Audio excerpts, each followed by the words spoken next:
Hello everyone, this is Garima Sharma. Welcome to SSG home. इस video में हम क्लास 6 ज्योग्राफी का चैप्टर नंबर 6 है, major land forms of the earth, उसके बारे में रीड आउट करेंगे, समझेंगे कि अर्थ के जो मेजर लैंड फॉर्म्स हैं वो कौन कौन से हैं, किस टाइप के हैं, उन्हीं के बारे में हम बात करेंगे। चैप्टर स्टार्ट करते हैं। You must have seen some of the landforms feature as shown in the figure 6.1 below. आपको कुछ लैंडफॉर्म्स के, ये देखो ये लैंडफॉर्म्स हैं, इनके कुछ फीचर्स आपको अलग अलग नज़र आ रहे होंगे, इनके बारे में पढ़ेंगे अभी। You will notice that the surface of the earth is not the same everywhere. हर जगह जो सर्फेस है अर्थ का वो सेम नहीं है। Earth has the infinitive variety of landform. Earth की जो वैरायटी है, जो सरफेस है, हर जगह अलग अलग टाइप का है। Some parts of the lithosphere में be rugged and some are flat. कुछ जो पार्ट्स हैं अर्थ के सरफेस के, सबसे ऊपर के जो पार्ट हैं वो रग्ड हैं, उबड़ खाबड़ हैं, और कुछ क्या है, फ्लैट हैं। These landforms are result of two process. ये दो प्रोसेस के कारण होता है। You will be amaze to know that the ground you are standing on is slowly moving. जिस ग्राउंड पे आप खड़े हो, आप सरप्राइज होंगे, जान के अमेज होंगे कि जिस ग्राउंड पे आप खड़े हो, जिस सरफेस पे आप खड़े हो, वो धीरे धीरे मूव कर रहा है with in the earth, earth के अंदर ही। A continuous movement is taking place. एक मूवमेंट होती रहती है जो कॉन्टिन्यू चलती ही रहती है। द फर्स्ट और द इंटरनल प्रोसेस, जिसको हम क्या बोलते हैं, internal process, leads to the upliftment and sinking of the earth surface at several places। अब इसकी कारण क्या होता है, जो मूवमेंट कंटिन्यू अर्थ के अंदर चल रहा है उससे क्या होता है, कभी कभी अचानक से कोई जो एरिया है अर्थ के अंदर का वो बाहर निकल जाता है और ऊपर की तरफ उठ जाता है, और कभी कभी कोई एरिया जगह नीचे के अंदर डूब जाती है, नीचे धंस जाती है ज़मीन के अंदर। Do you know a hill is a land surface that rise higher than the surrounding area. आपको पता है कि हिली एरिया कौन सा होता है, वो एरिया जो अपने आसपास के एरिया से ऊपर उठ गया है, हाई हो गया है। Generally a steep hill with an elevation of more than 600 meter is termed as a mountain. Generally क्या होता है, एक ऐसी स्टेप जिसमें कम से कम कितनी ऊंचाई हो, 600 मीटर की ऊंचाई हो, तो उसको हम क्या बोलते हैं, माउंटेन बोलते हैं। नेम सम माउंटेन जिनकी हाइट 8000 से ज़्यादा है, उन माउंटेन्स के आपको नेम बताने हैं। यानी कि इसने बोला है कि अगर 600 मीटर से अगर ऊंचाई किसी की ज़्यादा है तो उसको हम माउंटेन बोलेंगे उस एरिया को, और 8000 मीटर से ऊंचाई वाले जो माउंटेन्स हैं उनके आपको नेम बताने हैं। ओके, तो ये एक इंटरनल प्रोसेस है जो अर्थ के अंदर हमेशा चलता रहता है, कुछ ना कुछ मूवमेंट होती रहती है, जिसके कारण अलग अलग माउंटेन्स बनते हैं या फिर ये अलग अलग खाइयाँ बन जाती हैं। क्योंकि अगर अपलिफ्ट हो गया, ज़्यादा उठ गया, तो वो माउंटेन बन जाएगा, और अगर वो डूब गया तो वहाँ पे नीचे खाई बन जाएगी। ठीक है, तो इनके बारे में हम रीड आउट करेंगे। अब ये देखिए लैंडफॉर्म्स अलग अलग टाइप के कैसे हैं। यहाँ पे क्या है, एक माउंटेन रेंज है, ये आपको नज़र आ रहा है माउंटेन। प्लेट्यू, प्लेट्यू किस टाइप का होता है, देखो ये कितना भी बड़ा हो सकता है, लेकिन ये हर रोड से बराबर ही होगा ऊपर से, लेकिन आसपास की जो एरिया है, जो ज़मीन है, उससे ऊपर उठा हुआ होता है ना। अब ये आपको नज़र आ रही है, ये क्या है, एक लेक है, ब्लू कलर में आपको नज़र आ रही है, क्लियर। अब ये जो रिवर है, देखो माउंटेन से होते हुए रिवर ये आ रही है, तो ये सब क्या है, रिवर हैं। और जो छोटी छोटी नदियाँ इनके अंदर आके मिल जाती हैं उनको हम क्या बोलते हैं, ट्रिब्यूटरीज बोलते हैं। और जो रिवर मेन रिवर में से आकर बट जाती है उनको हम क्या बोलेंगे, डिस्ट्रीब्यूटरी। ये आपको ध्यान रखना है। ट्रिब्यूटरी वो रिवर होती हैं जो मेन रिवर के अंदर आकर मिल जाते हैं और उसके बहाव को बढ़ा देती हैं। डिस्ट्रीब्यूटरी वो रिवर होती हैं जो मेन रिवर में से अपना पानी बांट लेती हैं, अलग हो जाती हैं। देखो यहाँ से ये रिवर अलग हो गई, यहाँ से ये अलग हो गई, उसमें से भी अलग पार्ट्स बन गए। तो और ये जो छोटे छोटे पार्ट्स अलग अलग बन जाते हैं, इसको हम क्या बोलते हैं, डेल्टा। क्या बोलेंगे, डेल्टा। सपोज करो यहाँ से एक रिवर अलग से बहने लग गई तो वो एक अलग रिवर हो गई, उसको डिस्ट्रीब्यूटरी ओनली बोलेंगे। लेकिन ये छोटे छोटे पार्ट्स में अलग हो गई बिल्कुल, तो इसको माउथ ऑफ द रिवर, देखो इतना बड़ा है ये, और ये जो पूरा बीच का एरिया हो गया, ये क्या हो गया, डेल्टा। ये एरिया जो है ये हर जगह से बराबर है, यहाँ पे खेती की जा सकती है, तो इसको हम क्या बोलेंगे, प्लेन एरिया। ये क्या है, प्लेन एरिया।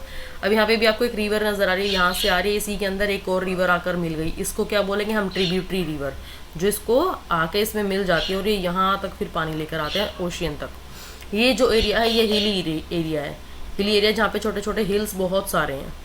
ठीक है, अब माउंटेन रेंजेस क्या होती हैं, माउंटेन रेंज होती हैं जैसे ये देखो, ये पूरी रेंज है, ये पहाड़ पूरे एक लाइन में बने हुए हैं, अलग अलग अलग अलग सब के सब, तो ये पूरी माउंटेन रेंज होती हैं। ठीक है, अब ये देखो इस्थमस, इसको क्या बोला गया, इस्थमस। कौन से एरिया को, जो इस प्लेन वाले एरिया को किससे मिला रहा है, इस पेनिनसुलर जगह से मिला रहा है इसको। ये जो एरिया है इस्थमस, इसको बोलेंगे हम इस्थमस, जो इसको प्लेन एरिया को इससे कनेक्ट कर रहा है। अब इसको पेनिनसुलर क्यों बोल रहे हैं, क्योंकि ये 3 साइड से किससे घिरा हुआ है, वाटर से घिरा हुआ है, इसीलिए इसको क्या बोला जाएगा, पेनिनसुला। कोस्टल एरिया कौन सा होता है, जो समुद्र से आके लगता है। ये देखो यहाँ पे कोस्ट लिखा है ना, तो कोस्टल एरिया वो होगा जो समुद्र से आकर लग रहा होगा, या जहाँ समुद्र टच होता है उस एरिया को हम कोस्ट एरिया बोलते हैं, कोस्टल एरिया। आइलैंड क्या होते हैं? आइलैंड होते हैं जो पूरी तरीके से वाटर के अंदर, ओशन के अंदर होते हैं, ठीक है। अगर उन तक आपको जाना है तो या तो आपको बोट वगैरह लेनी पड़ेंगी या कोई शिप लेनी पड़ेगी, उसी से आप वहाँ जा सकते हो, या फिर एरोप्लेन से आप वहाँ जा सकते हो, ठीक है। तो ये आइलैंड एरिया होता है, और ज़्यादातर आइलैंड एरिया वो होते हैं जो छोटे छोटे से होते हैं, जहाँ पे अक्सर जो प्लेन वगैरह हैं वो नहीं जा पाते, वहाँ पे सिर्फ छोटी छोटी शिप या फिर बोट वगैरह ही जा पाती हैं। तो इनको क्या बोलेंगे? आइलैंड एरिया, जो पूरी तरीके से ओशन के अंदर होता है। अब ये आपको स्ट्रेट नज़र आ रहा है, ये देखो यहाँ से जो एरिया है पूरी तरीके से आके इसमें समुद्र में टच हो रहा है यहाँ से। तो इस ऐसा जो एरिया होता है, ये जो जगह होती है, इसको हम क्या बोलते हैं? स्ट्रेट। क्या बोलेंगे हम इसको? स्ट्रेट। तो आपको कुछ टर्म्स यहाँ पे नज़र आ रही होंगी। माउंटेन आपको क्लियर हो गया। माउंटेन रेंजेस क्या होते हैं? जहाँ पे बहुत सारे पहाड़ होते हैं।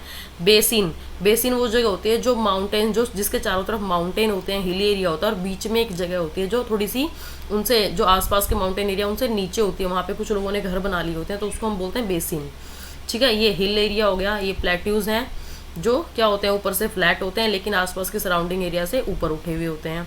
ये मेन रिवर है, इसके अंदर एक और रिवर आकर मिल गई, इसको हम ट्रिब्यूटरी बोल रहे हैं। इसको अगर कोई और रिवर आके बांट दे तो उसको डिस्ट्रीब्यूटरी बोलेंगे। अब यहाँ पे छोटे छोटे डेल्टा बन गए, अलग अलग पार्ट्स बन गए इस रिवर के आकर, और डायरेक्ट ये समुद्र में गिर रहे हैं, इसलिए इसको डेल्टा बोला गया है, mouth of the river. Lake क्या होती है? जिसमें कोई रिवर आकर मिल जाती है और वो पानी वहीं रहता है, आगे नहीं बहता, उसको हम लेक बोल रहे हैं। पेनिनसुलर क्या था? जिसके तीनों तरफ से पानी ने घेर रखा है। इस्थमस जो मेन लैंड को दूसरी लैंड से जोड़ती है और बीच में कहीं ना कहीं वाटर होता है, तो बहुत ही नैरो पार्ट से इसको जोड़ रहे हैं, इसको इस्थमस बोलेंगे। और ये कोस्टल लाइन जो समुद्र से टच करती है, ओके। अब हम ये सारी चीज़ें आपको ध्यान रखनी है। अब हम आगे रीड आउट करते हैं। Let's do making of A mountain. आपको एक माउंटेन बनाना है। All you require is a pile of paper. कुछ पेपर का एक पाइल बना लीजिए। Put the paper on the your table. अब सारे पेपर को एक के ऊपर एक रखिए, जो अपने पेपर हैं उनको अपने टेबल पे रखिए। Push the paper from both side. दोनों साइड से पुश कीजिए पेपर को by your hands. The sheet will be folded. जो शीट है वो फोल्ड हो जाएंगे and rise into a peak. देखो ये आपको नजर आ रही ना, कुछ उसने पेपर ले लिए हैं और सबको धीरे से ऊपर की साइड उठा दिया अपने हाथों से, ठीक है, उसको दबाव दिया और ये ऊपर उठ गया और एक पीक के टाइप बन गया। You have made a mountain. आपने क्या बना दिया यहाँ पे? Mountain. In the same process our Himalayas and the Alps were formed. और इसी तरीके से हमारे हिमालयाज और एल्प्स भी बने हैं। उनको प्रेशर किसी इंसान ने क्या, उनको क्या नेचर ने प्रेस किया है, ठीक है, और वो नेचुरली बन गए हैं। सेकेंड, और the external process of the continuous wearing down the rebuilding of the land surface. अभी देखो एक्सटर्नल प्रोसेस हम पढ़ रहे हैं। इंटरनल हमने रीड आउट किया। इंटरनल कैसा था कि अर्थ के अंदर ही कुछ ना कुछ मूवमेंट हो रही थी, अपलिफ्टमेंट और सिंकिंग उसी के कारण होती है। अब यहाँ पे एक्सटर्नल प्रोसेस पढ़ेंगे। एक्सटर्नल प्रोसेस के अंदर क्या होता है कि कंटिन्यू हमारा जो अर्थ का सरफेस है, उसकी जो मिट्टी है, उसमें कंटिन्यू कटाव होता रहता है, इरोजन होता रहता है। और कभी कभी क्या होता है, अब जो इरोजन होता है, अर्थ के ऊपर की जो मिट्टी कट रही है उसको हम इरोजन बोलते हैं। हटे जा रही है वो मिट्टी, उसका लोवेस्ट फॉर्म आता जा रहा है। और जब उसी प्रोसेस से लोअर जो प्रोसेस है उसी के ऊपर दोबारा से रिबिल्ट होने लग जाए, दोबारा से जैसे मिट्टी आने लग जाए या बनने लग जाए और फिर से उपजाऊ बन जाए, तो उसको हम क्या बोलेंगे? डिपोजिशन। इरोजन मिट्टी का कटाव और डिपोजिशन, उसी के अंदर थोड़ा सा उसका प्रोसेस सही हो जाता है, रिबिल्ट होना शुरू हो जाता है मिट्टी का। These two process are carried out by running water. अब देखो दोनों प्रोसेस सिर्फ पानी से होते हैं, आइस से होते हैं या फिर विंड से होते हैं। अगर बहुत तेज बहाव आएगा पानी का तो ऊपर का जो लेयर है मिट्टी का वो पानी के साथ बह जाएगा और आगे चला जाएगा। अब वही पानी जो आगे जाकर जहाँ पे वो स्लो हो जाता है, शांत हो जाता है, वहाँ पे जो मिट्टी को पीछे से लेकर आया है वहाँ पे वो क्या करता है? उस मिट्टी को छोड़ देता है। तो जहाँ पे उसने मिट्टी को छोड़ा है वहाँ पे क्या हो गया? डिपोजिशन हो गया। इसी तरीके से आइस और विंड करते हैं। विंड जहाँ से मिट्टी को उठाती है, बहा के ले जाती है अपनी हवा में ही, तो वहाँ पे इरोजन हो गया, मिट्टी का कटाव, और जहाँ वो उसको छोड़ देगी वहाँ पर डिपोजिशन हो गया। इसी तरीके से आइस जब पानी का रूप ले लेती है और वो बहती है तो उसी तरीके से ये भी काम करती है। Broadly we can group different landforms. अब हम ज़्यादातर क्या करते हैं? अलग अलग लैंडफॉर्म्स बना सकते हैं डिपेंडिंग ऑन एलिवेशन, ऊंचाई के अकॉर्डिंग। भाई जिसकी ऊंचाई ज़्यादा होगी वो माउंटेन बन गए, जिनकी कम है वो प्लेट्यू, और जिनमें ज़्यादा ऊंचाई नहीं है, नॉर्मल एरिया, तो उनको हम प्लेन्स बोल सकते हैं। एंड स्लोप एज जैसे कि माउंटेन है, प्लेट्यू प्लान, ये एलिवेशन के अकॉर्डिंग है। लैंडफॉर्म्स ऊंचाई के अकॉर्डिंग है कि कौन सी, जिसकी ज़्यादा ऊंचाई होगी वो क्या बनेगा? Mountain. A mountain is any natural elevation of the earth surface. एक नेचुरल ऊंचाई है अर्थ की सरफेस के ऊपर, नेचुरली ये बने हुए हैं। माउंटेन्स में have a small summit and a broad base. Mountain के अंदर छोटे छोटे समिट्स होते हैं, लेकिन बेस जो होता है उसका बहुत ज़्यादा ब्रूट होता है। जो ऊपर का एरिया होता है वो कैसा हो जाता है, नुकीला हो जाता है या कम होता है, लेकिन इसका जो बेस होता है नीचे का जो पार्ट होता है वो बहुत ज़्यादा बड़ा होता है और ऊपर धीरे धीरे आकर कम हो जाता है। ठीक है, जैसे कि हमने यहाँ देखा था। ये देखिए आप माउंटेन, आपको नजर आ रहे हैं माउंटेन्स। अभी नीचे से जो इनका एरिया है, बेस है, वो बहुत ज़्यादा बड़ा है, लेकिन ऊपर आते आते आते आते क्या हो गया, बहुत ज़्यादा पतला हो गया। तो इसी तरीके से हम देखेंगे it is considerably higher than the surrounding area, और ये जो आसपास के एरिया उनसे ज़्यादा हाई होता है, ऊंचाई पे होता है। Some mountains are very higher than the clouds, और कुछ माउंटेन ऐसे भी होते हैं जो क्लाउड से भी ज़्यादा ऊपर होते हैं। यानी कि जो क्लाउड्स होते हैं, अगर आप उन माउंटेन्स पे जाओगे तो आपको क्लाउड्स भी उनसे नीचे ही नजर आएंगे, उन पर बारिश भी नहीं होती, सारे क्लाउड्स नीचे ही हैं, इसलिए नीचे ही बारिश हो जाती है। एज यू गो हाइयर, जैसे आप ऊपर जाओगे द क्लाइमेट बिकम कोल्डर, लेकिन जैसे जैसे आप ऊंचाई पे जाते जाओगे वैसे वैसे वहाँ पे क्या है, ठंड बढ़ती चली जाएगी। इन सम माउंटेन्स, कुछ माउंटेन्स में they are permanently frozen river of ice. कुछ माउंटेन्स में क्या होता है, परमानेंट रिवर जो होती है वहाँ की वो हमेशा जमी रहती है, मतलब कभी भी उसमें लिक्विड फॉर्म में नहीं होती है, आइस ही उन पर जमी रहती है। क्यों? क्योंकि वहाँ पे ठंडी ज़्यादा होती है। दे आर कॉल्ड ग्लेशियर्स, उनको हम क्या बोलेंगे, ग्लेशियर बोलेंगे। There are some mountains you can not see as they are under the sea, कुछ माउंटेन ऐसे होते हैं जिनको आप कभी देख भी नहीं सकते क्योंकि वो समुद्र के अंदर होते हैं, समुद्र के नीचे होते हैं कुछ mountains. Because of harsh climate less people live in the mountain area, क्योंकि वहाँ का जो क्लाइमेट होता है माउंटेन का वो बहुत ज़्यादा हार्श होता है, बहुत ज़्यादा ठंड वहाँ हो सकती है, इसलिए वहाँ पे कम लोग रहते हैं। Since the slopes are steep less land is available for farming, क्योंकि वहाँ पे जो ढलान होती है उनके वो बिल्कुल सीधी होती है, इसलिए वहाँ पे फॉर्मिंग भी नहीं की जा सकती। ओके, यहाँ पे देखिए फोल्ड माउंटेन जो इस लड़की ने बनाया था, ठीक है, ये देखो 2-3 पेपर रखे और एक फोल्ड इसने माउंटेन बना दिया था। इसी टाइप से एक हमारा माउंटेन बनता है फोल्ड माउंटेन। ये अलग अलग लेयर्स हैं मिट्टी की, ठीक है, क्या बोलेंगे, क्रस्ट, सबसे ऊपर की जो लेयर है उसको क्रस्ट बोलते हैं। इसी तरीके से माउंटेन बने हुए हैं, ये देखिए ये माउंटेन इसका एग्जाम्पल है, ये फोल्डेड माउंटेन है। माउंटेन्स में भी arrange in a line known as a range, mountain जो एक लाइन में अरेंज किए जाते हैं उनको माउंटेन रेंज बोला जाता है। जैसे कि आपने यहाँ देखा था, ये सारे के सारे एक लाइन में है, देखिए ये माउंटेन है ना, तो इनको माउंटेन रेंज बोला जाएगा। Many mountain system consist of series of parallel ranges, बहुत सारे माउंटेन होते हैं जिनकी सबकी पैरेलल रेंजेस होती हैं, एक्सटेंडिंग ओवर 100 ऑफ किलोमीटर, से बहुत ज़्यादा एरिया में फैले होते हैं, 100 किलोमीटर से भी ज़्यादा में। Himalayas, the Alps and the Andes, ये बहुत ज़्यादा फेमस है mountains ranges of Asia, Asia की माउंटेन रेंजेस जैसे कि the Himalaya, the Alps and the Andes, ये आपको ध्यान रखनी है, ये बहुत ज़्यादा एरिया में फैले हुए हैं। Europe and south America respectively 5.1 mountains very in their Heights and shapes, mountain जो यूरोप और एशिया में है, यूरोप और साउथ अमेरिका में है, एशिया में है, वो सारे अलग अलग जगह पे हैं और उनकी जो रेंजेस हैं, हाइट जो है उनकी वो भी अलग अलग है। अभी आपने देखा कि एशिया में हिमालयाज है, यूरोप में एल्प्स है, साउथ अमेरिका में द एंडीज माउंटेन रेंज है, तो इन सब की जो रेंज की हाइट है, अगर हम माउंटेन्स की हाइट की बात करें तो उनकी शेप और हाइट हर जगह अलग अलग है। ओके, यहाँ पे देखो Mauna Kea Hawaii in the Pacific Ocean is an under sea mountain, Mauna Kea या हवाई जो है ये एक पैसिफिक ओशन के अंदर एक माउंटेन है जो समुद्र में है। इसकी हाइट कितनी है, 10,205 मीटर्स हाइट, ठीक है, इसकी हाइट है 10,205 मीटर्स। देर आर, और ये कहाँ पे है, समुद्र में, पैसिफिक ओशन में है ये। There are 3 types of mountain, 3 type के माउंटेन्स होते हैं। कौन कौन से माउंटेन होते हैं, fold mountains, block mountain and the volcanic mountain. कौन कौन से होते हैं, फोल्ड माउंटेन, ब्लॉक माउंटेन और the volcanic mountain. The Himalayas mountain and the Alps are young fold mountains, जो हिमालयस माउंटेन और एल्प्स माउंटेन है वो यंग माउंटेन है with rugged relief and high conical peaks, जिनकी जो ऊंचाई है वो बहुत ज़्यादा है और उनका जो एरिया है, ऊपर का जो सरफेस है वो बिल्कुल रग्ड है, उबड़ खाबड़ है बिल्कुल, ठीक है, और शंक्वाकार उनकी चोटी है।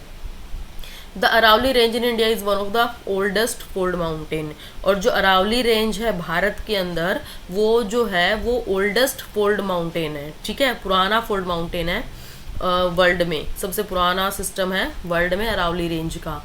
और कौन कौन से माउंटेन न्यू है, अभी आपने पढ़ा the Himalayan mountain and the Alps mountain, वो यंग फोल्ड माउंटेन है। Okay, the range has considerably worn down due to the process of the erosion. अब जो रेंज है वो क्या होती है, अगर कम या ज़्यादा होती रहती है, अगर इरोजन वहाँ ज़्यादा हो रहा है, सपोज करो वहाँ पे कटाव ज़्यादा हो रहा है, बारिश ज़्यादा है, सपोर्ट नहीं है वहाँ पे, तो क्या होगा, जो वहाँ की रेंज है उनकी हाइट है धीरे धीरे कम होती चली जाएगी, क्योंकि मूविंग कंटिन्यू होती रहती है हमारी अर्थ पे। The Appalachians in North America and the Ural Mountain in Russia have rounded features and low elevation। जो Appalachians है ये जो नॉर्थ अमेरिका में, और यूराल माउंटेन जो कि रशिया में है, जो कि यूरोप को रशिया से अलग करता है, वो यूराल माउंटेन है, ये क्या है, राउंडेड फीचर्स हैं इनके, और इनकी जो एलिवेशन है वो बिल्कुल लो है, ऊंचाई कम है इनकी। They are very old fold mountains, ये बहुत पुराने फोल्ड माउंटेन्स हैं। ओके, अब देखिए हम बात करते हैं ब्लॉक माउंटेन की। ब्लॉक माउंटेन जो होते हैं क्रिएट होते हैं when large areas are broken and displaced vertically. जब बहुत बड़ा एरिया है वो पूरी तरीके से टूट जाता है, खत्म हो जाता है vertically, and uplift blocks and termed as the horst and the lower block are called grabens. अब देखो यहाँ पे आपको एक पिक्चर नजर आ रही है ब्लॉक माउंटेन की। इसमें क्या होता है, अचानक से जो ज़मीन के अंदर जो मूवमेंट हो रही है उसके कारण एक एरिया बिल्कुल ऊपर उठ जाता है, दूसरा एरिया बिल्कुल नीचे धंस जाता है, फिर एक ऊपर उठ जाता है थोड़े स्पेस पर और एक नीचे धंस जाता है। तो इससे ये ब्लॉक माउंटेन्स बनते हैं, अलग अलग ब्लॉक बन जाते हैं, एक ब्लॉक उठा हुआ है, फिर एक अंदर है, फिर एक ऊपर है, फिर एक अंदर, इस तरीके से माउंटेन्स भी बनते हैं। तो ये ब्लॉक माउंटेन में जो ऊपर उठा हुआ हिस्सा होता है उसको क्या बोला जाता है, हॉस्ट, और जो नीचे की साइड गया हुआ धंस गया हिस्सा उसको क्या बोलेंगे हम, ग्रेबन। The Rhine Valley and the Vosges Mountain in Europe an example of such mountain system। और इसी माउंटेन सिस्टम के एग्जाम्पल हैं राइनी वैली और वॉस्गेज माउंटेन्स इन यूरोप के अंदर हैं ये। Locate them on the world map, उनको वर्ल्ड मैप पे आप ढूंढिए in the atlas and find out some more examples of this type of mountain या दिस टाइप ऑफ लैंडफॉर्म्स। और आपको एग्जाम्पल ढूंढना है कि इस टाइप की लैंडफॉर्म और कहाँ कहाँ पाई जाती है। ये आपका काम है, आपको ब्लॉक माउंटेन्स ढूंढने हैं कि ब्लॉक माउंटेन और कहाँ कहाँ पाए जाते हैं। यहाँ पे सिर्फ कहाँ का एग्जाम्पल दिया गया है, यूरोप का एग्जाम्पल दिया गया है। क्या क्या है, राइने वैली एंड वॉस्गेज mountain. Volcanic mountains are form due to volcanic activity. अब हमारा रह गया, देखो हमने फोल्ड माउंटेन रीड आउट कर लिया, ब्लॉक माउंटेन कर लिया, अब हमारा है वोल्केनिक माउंटेन। तो वोल्केनिक माउंटेन कैसे बनते हैं, तो ये सिंपल सी बात है, जब हमें वोल्केनो, हमने सुना है कि वोल्केनो होता है, अगर वोल्केनो वहाँ पे क्या होगा आसपास, तो वहाँ पे वोल्केनिक माउंटेन बनेंगे, उन्हीं के बारे में हम पढ़ते हैं। जैसे कि माउंट किलिमंजारो इन अफ्रीका में है mount Kilimanjaro, and mount Fujiyama in Japan are the example of such mountains. ये इन्हीं माउंटेन्स के एग्जाम्पल है, Kilimanjaro and Fujiyama. Kilimanjaro Africa में है, फ्यूजियामा जापान में है। Mountains are very useful, mountains बहुत यूजफुल होते हैं। Mountains are a storehouse of water, mountains storehouse होते हैं पानी के। Many rivers have their sources in the glacier, बहुत सारी रिवर होती हैं जो ग्लेशियर से निकलती हैं, जो कि ग्लेशियर कहाँ होते हैं, माउंटेन्स में ही होते हैं। The reservoirs are made and the water is harnessed and for the use of the people. यहाँ पे ज़्यादातर जो पानी आपको इजीली रिजर्व एरिया में मिल जाएगा, मतलब यहाँ पे जो पानी है वो यहाँ की ज़मीन आपस में सोख लेती है, अंदर ही सोख लेती है हर पानी को, जो क्योंकि वहाँ पे पेड़ पौधे बहुत ज़्यादा होते हैं, उनकी जड़ें क्या करती हैं, पानी को अंदर ले लेती है और ज़्यादा बहने नहीं देती, इसलिए स्टोर हाउस होते हैं पानी के, ठीक है। और इसका जो पानी होता है वो भी बिल्कुल हार्डनेस्ड होता है। Water from the mountain is also use for irrigation, जो माउंटेन्स का पानी होता है वो इरीगेशन के लिए भी यूज किया जाता है। Generation of the hydro electricity, और हाइड्रो इलेक्ट्रिसिटी को जनरेट करने के लिए भी इस पानी का यूज़ किया जाता है, क्योंकि ये ऊंचाई से गिरता है। The river valleys and the terrace are ideal for cultivation of crops, और जो रिवर वैलीज हैं या टेरेस एरिया जो वहाँ पे है वो भी क्रॉप्स की कल्टीवेशन के लिए किस पानी का यूज़ करते हैं, माउंटेन्स वाटर का ही यूज़ करते हैं, क्योंकि और तो वो कहाँ से लाएंगे पानी, उनके पास जो है उसी पानी का यूज़ करेंगे। Mountains have rich variety of flora and Fiona. अब ये तो आपने नॉर्मल सी बात देखा ही होगा, कोई माउंटेन आपके माइंड में है, कभी आपने पहाड़ों को देखा हो, तो वहाँ पे ज़्यादातर क्या होता है, बहुत बड़े बड़े पेड़ होते हैं, बहुत सारे एनिमल्स, अलग अलग टाइप के एनिमल्स, अलग अलग टाइप के बर्ड्स आपको देखने को मिल जाएंगे। तो बहुत सारी वेराइटी होती है फ्लोरा एंड फ्योना की। The forest provide fuel, fodder, shelter and other products like gums, rising etcetera. बहुत सारी चीज़ें हमें कहाँ से मिलती हैं, माउंटेन से ही मिलती है। Mountain provide an idyllic site for tourist. Mountain पे बहुत सारी साइट्स होते हैं जिसको लोग देखने जाते हैं। They visit the mountain for their scenic beauty. अब बहुत उनकी जो सीनिक ब्यूटी है वहाँ पे लोग क्या करते हैं, माउंटेन्स पे लोग क्यों जाते हैं, क्योंकि वहाँ की जो ब्यूटी है, वहाँ की जो शांति, उसी को देखने के लिए लोग इतनी दूर दूर जाते हैं। तो ये सब चीज़ें भी वहीं पे पाई जाती हैं। Several sports like paragliding, hang gliding, river rafting and skiing are popular in the mountains. अब ये सारी चीज़ें भी वहाँ पे एक्टिविटीज़ करवाई जाती हैं ताकि लोग वहाँ देखने गए तो सिर्फ देखें और इन चीज़ों को करें भी। Can you name some places in the Himalayas associated with these sports? क्या आप किसी हिमालयस में ऐसी जगह का नाम बता सकते हो जहाँ पे ये स्पोर्ट्स होते हैं? तो बहुत सारी जगहें हैं, आप बता सकते हो। अब देखो ये वोल्केनिक माउंटेन है, ये जो है आपके सामने एग्जाम्पल, ये वोल्केनिक माउंटेन है। ये वोल्केनो कभी फूटा होगा और उसके बाद यहाँ पे ये ठंडा हो गया, तो ये धीरे धीरे ठंडा होते होते क्या बन गया, एक माउंटेन बन गया। ये दिखाई दे रहा है आपको, अंदर क्या होता है, मैग्मा, लिक्विड फॉर्म में होता है ये, और ये धीरे धीरे मूव होता रहता है और धीरे धीरे मूव होता रहता है। जब इसके अंदर प्रेशर बहुत ज़्यादा हो जाता है तो ये फूटना शुरू कर देता है, और जब ये फूटता है तो कुछ एरिया, कुछ जगह इसकी बाहर निकल आते हैं और बाहर से यहाँ पे फूटता है धीरे धीरे। यहाँ पे क्या होता है, जब ये फूटता है तो इसके अंदर से बहुत सारी ऐश निकलती है, बहुत सारी राख निकलती है, गैसेस निकलती हैं जो आसपास ही जम जाती हैं और धीरे धीरे ठंडी होकर क्या कैसा रूप ले लेते हैं, माउंटेन का। ओके, यहाँ पे देखो ये पर्सन क्या कर रहा है, इसके बारे में आपको बताना है। ये क्या कर रहा है, यहाँ पे पैराग्लाइडिंग कर रहा है, हैंग ग्लाइडिंग कर रहा है, रिवर राफ्टिंग कर रहा है, स्कीइंग कर रहा है, क्या कर रहा है आपको गैस करना है ये। ओके, नेक्स्ट है प्लेट्यू। अब आपके सामने प्लेट्यू है, आपको नजर आ रहा होगा। प्लेट्यू क्या होता है, ऊपर से भी बिल्कुल बहुत ज़्यादा नहीं तो लेकिन फ्लैट होता है ये। माउंटेन कैसे होते हैं, ऊपर से पीक होती है उनकी, लेकिन प्लेट्यूज की पीक नहीं होती, बस वो सराउंडेड एरिया से थोड़े ऊपर होते हैं। अब plateau is an elevated flat land. Plateau एक एलिवेटेड ऊंचाई पर फ्लैट लैंड होती है। It is a flat top table land, एक टेबल टाइप होता है ये, standing above the surrounding area, जो सराउंडिंग एरिया से ऊपर होता है। अब प्लेट्यू में हैव वन और मोर साइड्स विद स्टीप स्लोप्स। एक प्लेट्यू की एक या एक से ज़्यादा साइड्स हो सकती हैं सीधी डायरेक्ट स्लोप में। The height of plateau of one varies. अक्सर जो हाइट होती है प्लेट्यू की वो अलग अलग होती है, कुछ जगह पे अलग होगी, कुछ जगह पे अलग होगी, तो 100 से लेकर 7,000 तक हो सकती है। प्लेट्यू लाइक माउंटेन्स में भी यंग और ओल्ड। प्लेट्यू भी माउंटेन की तरह ही यंग भी हो सकते हैं और पुराने भी हो सकते हैं। डेक्कन प्लेट्यू जो है इंडिया के अंदर ये ओल्डेस्ट प्लेट्यू है, सबसे पुराना प्लेट्यू है डेक्कन प्लेट्यू जो इंडिया में है।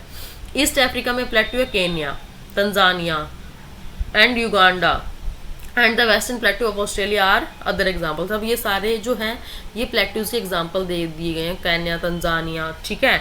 वेस्टर्न प्लेट्यू के अंदर तिब्बत प्लेट्यू, एक तिब्बत प्लेट्यू भी है, ये जो हाईएस्ट प्लेट्यू है इन द वर्ल्ड का। तिब्बत प्लेट्यू वर्ल्ड का हाईएस्ट प्लेट्यू है जिसकी हाइट है 4,000 मीटर टू 6,000 मीटर, यानी कि 4,000 से 6,000 मीटर तक का है ये। और ये हाइट कहाँ से हम मेज़र करते हैं, सी लेवल से। सी लेवल से ऊपर 4,000 टू 6,000 मीटर हाइट है किसकी, तिब्बत प्लेट्यू की। ये सबसे हाईएस्ट प्लेट्यू है।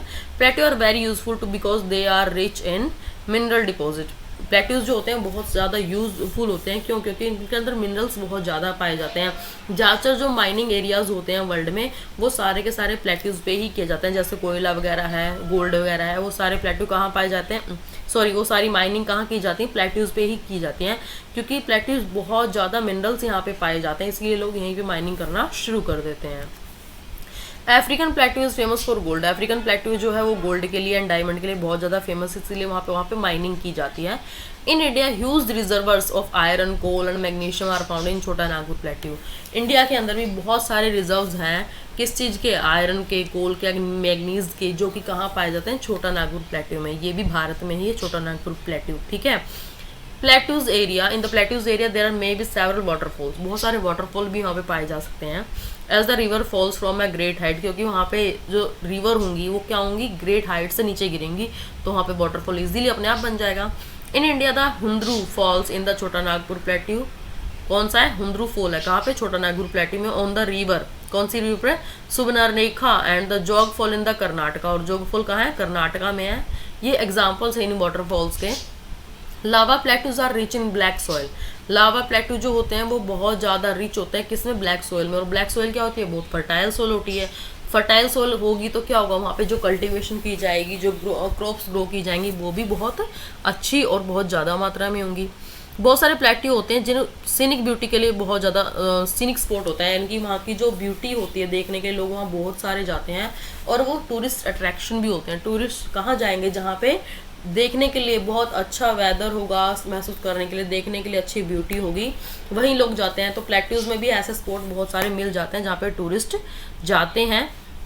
प्लेन्स, अब हम पढ़ते हैं प्लेन के बारे में। प्लेन एरिया कौन से होते हैं, स्ट्रेच लैंड होती हैं, ये फ्लैट लैंड होती हैं बिल्कुल। जनरली ज़्यादातर लोग जो होते हैं वो सारे यहीं रहते हैं, ठीक है। अब इसकी जो हाइट होती है 200 मीटर से ज़्यादा नहीं होती सी लेवल से। कुछ प्लेन्स जो होते हैं एक्सट्रीमली लेवल में ही होते हैं, अदर में भी स्लाइटली रोलिंग, कुछ रोलिंग में हो सकते हैं, अनडॉल्टिंग हो सकते हैं। ज़्यादातर जो प्लेन एरिया होते हैं वो रिवर या ट्रिब्यूटरीज उनके आसपास होती हैं, जैसे मेन रिवर होती है, फिर उसके अंदर कुछ ट्रिब्यूटरीज होती हैं आसपास। River flow down the slope of mountain and arrowed them. अब रिवर क्या होती है, जब माउंटेन से रिवर आती है तो वो बहुत तेजी से आती है, और जैसे प्लेन एरिया में आती है तो यहाँ पे एरोड हो जाती है, ठीक है, धीरे हो जाती है, और जो अपने साथ मिनरल फ्लाई होती है इस प्लेन एरिया पे ही डाल देती है। They carry forward the arrowed material, जो एरोड मटेरियल वो कैरी करके लाई है। Then they deposit their load consisting of stones, sand and silt along the courses and in their valleys। अब यहाँ पे क्या करते हैं, जो डिपॉजिट लेके आई है अपने साथ, क्या क्या सैंड है, सिल्ट है, स्टोन सब लेकर आई है, सारा का सारा वैली में डाल देती है। It is from this deposit that plain are formed, और इसी डिपॉजिट से जो कौन रिवर लेकर आई है ऊपर से, इसी डिपॉजिट धीरे धीरे क्या बन जाता है, प्लेन फॉर्म वहाँ बन जाती है।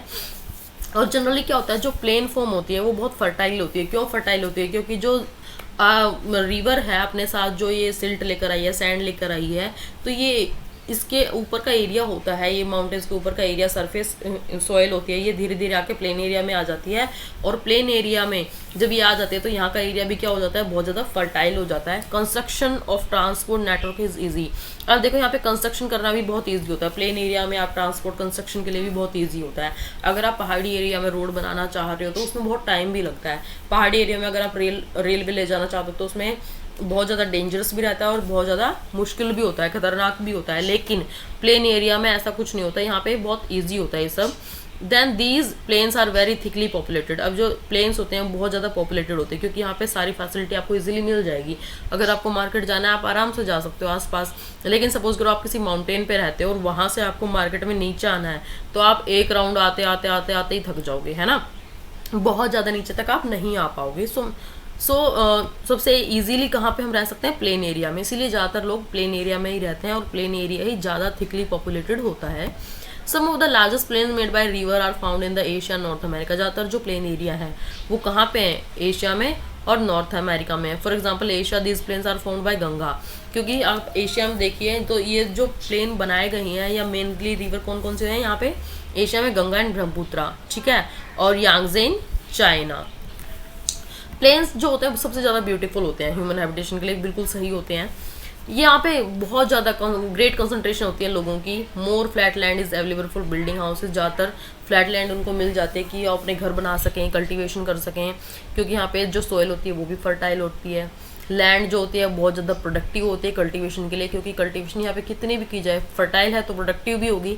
In India to the Indo genetic plains are the most densely populated region of the country. India में भी जो इंडो जेनेटिक प्लेन है, जो प्लेन एरिया है, वही ज़्यादा पॉपुलेटेड है बजाय कि माउंटेन्स में। आप देखो माउंटेन में घूमने जाते हैं जब, तो वहाँ पे बहुत कम कम लोग रहते हैं। लेकिन आप प्लेन एरिया में कहीं घूमने जाओ, जैसे कि मुंबई है, दिल्ली है, हरियाणा, कहीं भी आसपास एरिया में जो प्लेन एरिया है, ठीक है, वहाँ पे पॉपुलेशन बहुत हमें ज़्यादा मिलती है। Landforms and the people.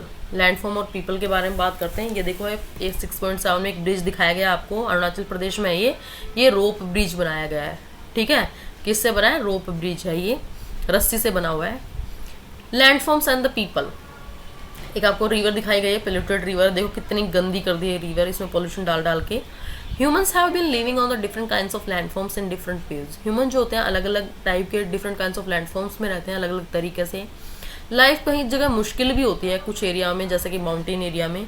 Plane पे कंडीशन जो होती हैं काफ़ी सही होती हैं। अगर हम प्लेन एरिया की बात करें, यहाँ पे ग्रो करना, क्रॉप्स को ग्रो करना बहुत इजी होता है, घर बनाना बहुत इजी होता है, रोड वगैरह बनाना बहुत इजी होता है। जबकि माउंटेन में ये बहुत मुश्किल हो जाता है कि आप घर बना रहे हो या आप वहाँ पे क्रॉप्स ग्रो करना चाहते हो या वहाँ पे रोड बनाना चाहते हो। ये सारी चीज़ें माउंटेन्स के कंपैरिजन में प्लेन एरिया में बहुत ज़्यादा ईजी होता है। Can you point out some differences in the way people live on different kinds of landform. क्या आप बता सकते हो कि अलग अलग लैंडफॉर्म पे लोग अलग अलग तरीके से रहते हैं, अलग अलग तरीके से जीते हैं, तो वो कैसे रहते हैं। Sometimes natural calamities such as earthquake, volcanic eruption, storms and flood causes widespread destruction। कभी कभी क्या होता है कि नेचुरल कैमिटीज़ भी बहुत सारी आ जाती हैं, जैसे कि अचानक से अर्थक्वेक आ गया, भाई वोल्केनिक इरप्शन हो गया, कहीं वोल्केनो फूट गया, कहीं स्टॉर्म आ गया या बहुत ज़्यादा फ्लड आ गई, तो वहाँ के जो आसपास के लोग हैं उनको बहुत ज़्यादा क्या होता है, हानि होती है, नुकसान होता है। अब उनको पैसे का भी नुकसान हो सकता है, उनकी जान भी जा सकती है, तो बहुत सारा डिस्ट्रक्शन वहाँ होता है। Huge loss of life and property takes places. बहुत ज़्यादा लाइफ का लॉस हो सकता है, बहुत ज़्यादा उनकी जो प्रॉपर्टी है वो ख़त्म हो सकती है। By creative awareness about such incidences we may lower the risk. अब हम लोगों को इसके बारे में बता सकते हैं कि भाई आप इस एरिया में रह रहे हैं, इनसे आपको ये प्रॉब्लम हो सकती है, यहाँ पे कभी भी फ्लड आ सकता है। जैसे रेडियो वगैरह हम बता सकते हैं कि भाई इतने दिन पहले कि फ्लड आने वाला है, तो कुछ इंसिडेंसेस को रोका जा सकता है, रोका तो नहीं जा सकता सॉरी, उनका जो लॉस है उसको कम किया जा सकता है, ताकि लोगों को अगर सपोज करो पहले ही पता लग जाए कि हाँ भाई अर्थक्वेक हो सकता है या इतना ज़्यादा अर्थक्वेक हो सकता है, तो वो क्या करेंगे, पहले ही वहाँ से अपना घर खाली करके चले जाएंगे। और जब वो सब ठीक हो जाएगा तो आ जाएं। जैसे कि हमारे यहाँ कलकत्ता में एक बार बाढ़ आई थी, शायद कोलकाता साइड या उड़ीसा साइड, तो वहाँ के लोगों को पहले इन्फॉर्म कर दिया गया था। अब इन्फॉर्म करने के बाद लोग ज़्यादातर अपने जो किनारे पे रहते हैं, कोस्टल एरियाज में रहते हैं, वो अपने घर को खाली करके कुछ टाइम के लिए चले जाते हैं और उसके बाद वहाँ पे जाकर रह सकते हैं। You may find out from your own surrounding in how many ways we use the land and water। अब अपने आसपास आप देखिए कि हम किस तरीके से अपनी ज़मीन को और पानी को यूज़ करते हैं। अक्सर we use the land in a water wasteful manner। अक्सर हम क्या करते हैं, वेस्टफुल मैनर के तरीके से यूज़ करते हैं। फॉर एग्जाम्पल कंस्ट्रक्ट करते हैं हाउसेज फर्टाइल लैंड पे, है ना, तो ये भी गलत है। अगर फर्टाइल लैंड पे अगर हम पेड़ पौधे लगाएं, क्रॉप्स ग्रो करें तो वो ज़्यादा बेटर है, लेकिन हम वहाँ पे घर बना लेते हैं। Similarly we throw garbage on the land. अक्सर हम क्या करते हैं, गार्बेज कूड़े करकट को ज़मीन पर डाल देते हैं। Water making them dirty. अब जिससे क्या होता है, अगर आपने ज़मीन पर डाला तो ज़मीन खराब होगी, जिस गार्बेज को, और उसी गार्बेज को अगर आपने किसी रिवर के अंदर डाला है तो उससे क्या होगा, पानी जो है वो गंदा हो जाएगा। तो ये सब करने से हमें क्या करना चाहिए, अवॉइड करना चाहिए, बचना चाहिए, हमें गंदगी नहीं फैलानी चाहिए। Some such important gifts of nature in a careless manner. इस तरीके से ये जो गिफ्ट है, पानी हमारे लिए गिफ्ट है एक भगवान का, लैंड हमारे लिए गिफ्ट है भगवान का, ठीक है, और हम उन्हीं चीज़ों को गंदा करते जा रहे हैं केयरलेसली, तो हमें ऐसा नहीं करना चाहिए। The available land is not only for our use. जो लैंड है यहाँ पे वो सिर्फ हमारे यूज़ के लिए नहीं है, ठीक है, वो हमारे आने वाली जो दूसरी जनरेशन्स हैं उनको भी इस लैंड की नीड होगी। ये हमारी ड्यूटी है कि हम अर्थ को सही करके फ्यूचर जनरेशन के लिए रखें। ये नहीं कि इसके ऊपर पूरी गंदगी फैला दी जाए और उसके बाद फ्यूचर जनरेशन के लिए इस तरीके का कुछ माहौल हो, तो ऐसा नहीं होना चाहिए। हमें यहाँ पे साफ़ सफाई रखनी चाहिए, गार्बेज को थ्रो नहीं करना चाहिए पानी में या लैंड पे इधर उधर, उसको सिस्टमेटिकली यूज़ किया जाना चाहिए। डू यू नो स्वच्छ भारत मिशन चल रहा है हमारे यहाँ पे, आप सबको पता होगा। Healthy mind lives in a healthy body. Healthy mind एक हेल्दी बॉडी में ही रहता है। And for a healthy body clean environment, particularly clean water, air and hygienic surroundings are prerequisite. अब हेल्दी बॉडी के लिए क्या चाहिए, हमें पानी भी साफ पीना होगा, हवा भी अच्छी होनी चाहिए और हाइजेनिक भी, साफ सफाई भी होनी चाहिए, ठीक है, तो ये सारी चीज़ें बहुत ज़रूरी हैं। Swachh Bharat mission a government of India programme, एक गवर्नमेंट ऑफ इंडिया का प्रोग्राम है Swachh Bharat mission, aims to achieve all this for people. वो क्या चाहते हैं कि हर पर्सन को अच्छा पानी, साफ़ सुथरा पानी, साफ़ हवा और रहने के लिए साफ़ जगह मिले, तो यही उनका मिशन है। इसलिए वो चाहते हैं, या इसीलिए हमारी गवर्नमेंट चाहती है कि हम अपने आसपास क्या रखें, सफाई रखें। अगर सफाई रखेंगे तो हमारी बॉडी भी हेल्दी रहेगी, और हेल्दी बॉडी रहेगी तो हमारा माइंड भी हेल्दी रहेगा, है ना। अगर सपोज करो कोई पर्सन ऐसे एरिया में रह रहा है तो उसकी क्या कंडीशन होगी। अब देखो आपके सामने कुछ पिक्चर्स आपको नज़र आ रही हैं, ये अलग अलग टाइप की पिक्चर्स, इनके बारे में हम देखेंगे। लुक केयरफुली 1 to 10 पिक्चर्स को आप देखना है और उनके सबके बारे में एक एक सेंटेंस आपको बताना है। तो आप पॉज कीजिए और उनको देखिए, इनके बारे में एक सेंटेंस बताइए कि ये कहाँ का एरिया हो सकता है, ये कौन सा है, ये क्या है, ये क्या है। Name the landform feature shown in the photograph 1, 2 and 7। 1, 2 और 7 के बारे में, 7 कहाँ है, 6 and 7 ये है, इन एरियाज को बताइए।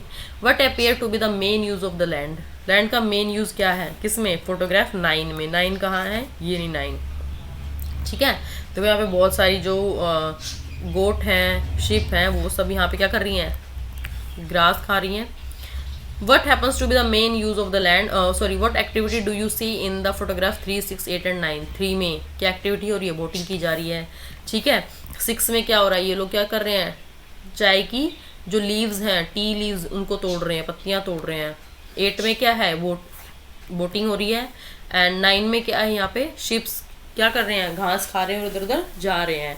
What type of houses do you see in the photograph has 4 and 5। 4 and 5 में किस टाइप के आपको घर नजर आ रहे हैं, देखिए 4 में ये घर बनाए गए हैं, किससे बनाए गए हैं, भूसे वगैरह से, लकड़ी से। और उसके बाद है 9, 4 and 5। 4 and 5 में अलग अलग टाइप के घर, और ये देखिए ये फ्लैट एरिया में घर बने हुए हैं, है ना, बहुत ज़्यादा क्राउडेड से घर बने हुए हैं।